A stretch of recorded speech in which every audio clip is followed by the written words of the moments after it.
स्वागत है प्रियजनों। आज गणतंत्र दिवस पर आप सबको बधाई। और अवश्य ही एक बात के लिए मैं आपसे प्रार्थना करूंगा कि आज हम सोचें कि अपने देश की विकास के लिए, स्वास्थ्य के लिए हम क्यों ना ऐसा एक प्रण लें जिससे हम अपने परिवार और समाज में एक प्रकार से योगदान दे पाएँ।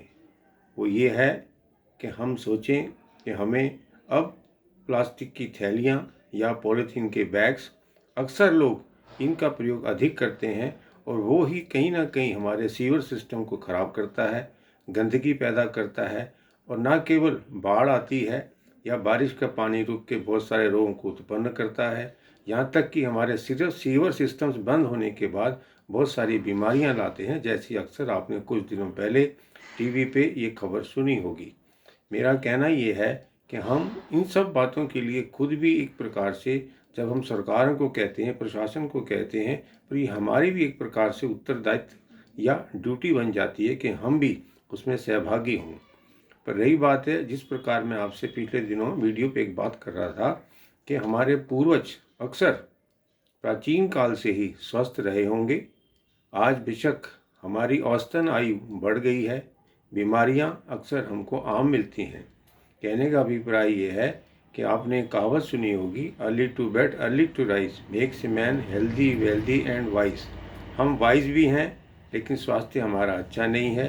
हमारी जो वेल्थ है वो भी बहुत अच्छी है लेकिन स्वास्थ्य हमारा खराब है।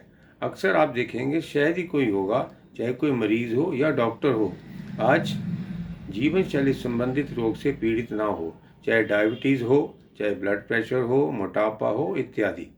मैं ये कहूँगा कि क्यों हमारे पूर्वज जो हैं स्वस्थ रहते थे, इस पे हमें ध्यान देने की आवश्यकता भी है। अक्सर आप देखेंगे वो इस बात को जानते थे कि हमें सुबह जल्दी उठना है और रात को आज की तरह देर से न सो के समय पे उठना है। शायद वो प्रकृति के अनुसार या समांतर चलते थे और उनका खान पान भी ऐसा था, ना कि आज की दौर में जो हम उसके अंदर बहुत सारी चीज़ें अपने स्वाद की दृष्टि से जोड़ते हैं, वो अवश्य ही हमारी सेहत के लिए हानिकारक है। ये सब चीज़ें शायद कम होती थी, तभी शायद वो स्वस्थ रहते थे।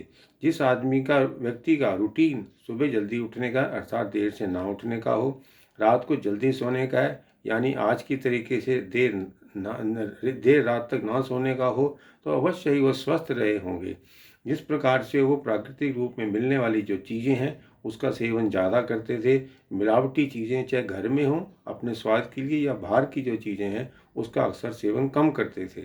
अब रही बात है कि हमने उनकी दिनचर्या पे हमें ध्यान देना चाहिए, वो किस प्रकार से अपनी दिनचर्या को पूरा करते थे, कैसे करते थे, ये बात सोचने की है।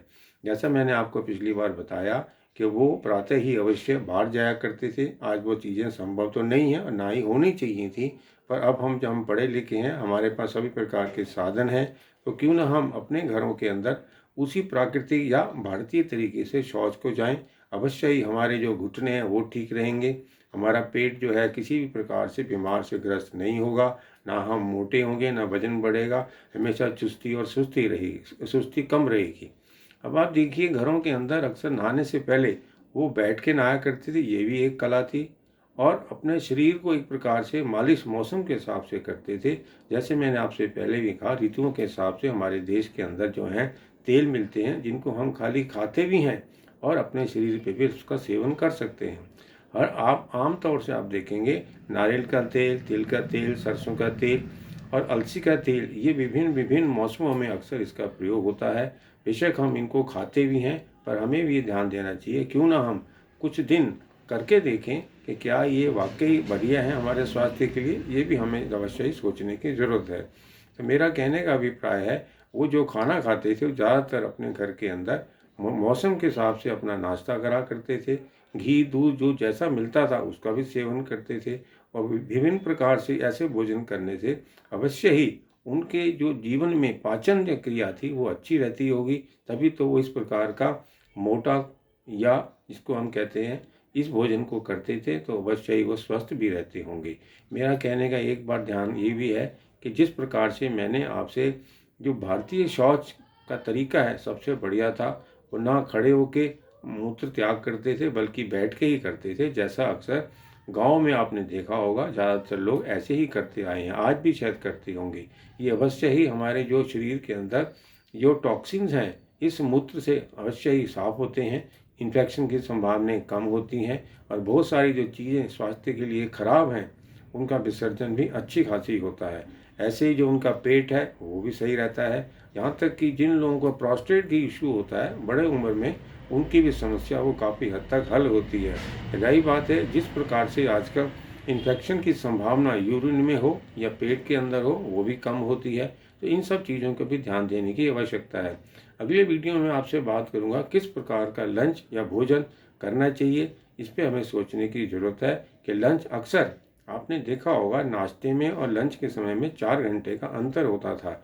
आज भी शायद सरकारी जो छुट्टियां हैं उन छुट्टी जो है 4 घंटे के अंतराल पे लंच करा जाता है, उसका आधा घंटा उन्होंने लंच के लिए दिया गया है। ये सब क्यों है? ये प्राकृतिक रूप से भी अव्वल है और हमारे देश में पुराने समय से चला आ रहा है। तो हम अगले हफ्ते में बात करेंगे अगले वीडियो में कि किस प्रकार का हमें भोजन करना चाहिए, इस पर चर्चा होगी। Thank you very much.